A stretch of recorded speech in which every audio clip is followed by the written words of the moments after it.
Hello, bachcho. Let's read this question. The question says, germplasm can be collected from many sources, where the preferred source to develop disease resistance is improved variety or wild relative or local variety or plantlet from culture experiment. So इस question में पूछा गया है कि ये जो germ plasm है इसको बहुत सारे सोर्स से कलेक्ट किया जा सकता है।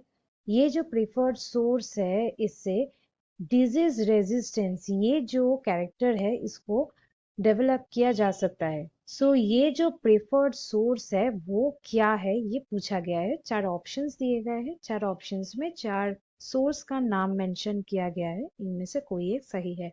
So let's start the discussion. सबसे पहले हम लोग जानेंगे कि इस क्वेश्चन का की कंसेप्ट क्या होगा। इस क्वेश्चन का की कंसेप्ट है ये term that is germ plasm. सबसे पहले जानेंगे कि ये जर्म प्लाज्म ये जो टर्म है इसका मीनिंग क्या है। बेसिकली ये जो जर्म प्लाज्म है ये होते हैं रिसोर्सेस। कैसा रिसोर्सेस? ये होते हैं जेनेटिक रिसोर्सेस। सो ये जर्म प्लाज्म हम लोग लिख सकते हैं ये एक लिविंग जेनेटिक रिसोर्सेस है। सो ये जो रिसोर्सेज है इसमें क्या पाया जाता है?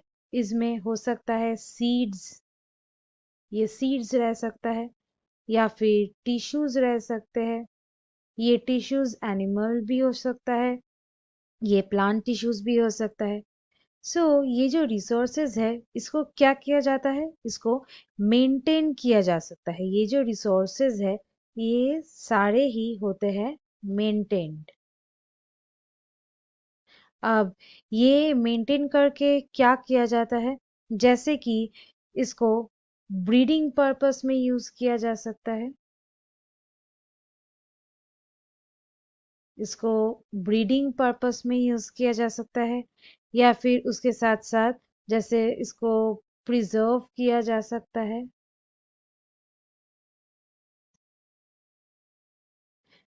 और फिर इसको रिसर्च पर्पस में भी यूज किया जा सकता है। ये कुछ पर्पस में इसको क्या किया जाता है? मेंटेन किया जाता है।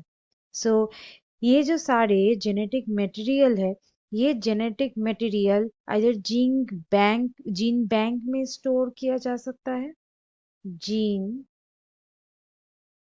बैंक में स्टोर्ड होता है, या फिर जो क्रायो बैंक होते हैं उसमें ये स्टोर्ड फॉर्म में रहता है। और ये जो पर्पस है इसमें वाइल्ड वैरायटी को लिया जाता है। वाइल्ड वैरायटी जो होते हैं ये वाइल्ड वैरायटी को लिया जाता है, क्योंकि ये जो वाइल्ड रिलेटिव्स होते हैं इसमें जो जेनेटिक वेरिएशन है उसका डिग्री बहुत हाई होते हैं। इसमें क्या पाया जाता है? Higher degree of genetic variation. और ये जेनेटिक वेरिएशन से ही ये जो जो ट्रेट है दैट इज डिजीज रेजिस्टेंस, ये जो डिजायर्ड जो कैरेक्टरिस्टिक्स है डिजीज रेजिस्टेंस या फिर दूसरा कुछ डिजायर्ड कैरेक्टरिस्टिक्स वो डेवलप किया जा सकता है। ये ट्रेड डेवलपमेंट के लिए ये जो वाइल्ड वैरायटी होते हैं बेनिफिशियल, जो कि इम्प्रूव्ड वैरायटी या फिर लोकल वैरायटी या फिर प्लांटलेट इसमें से नहीं मिल सकता है, इसलिए बाकी तीन ऑप्शन यहाँ पे हो जाएगा गलत। The correct option is number 2। So students, hope you understood it well. Best of luck.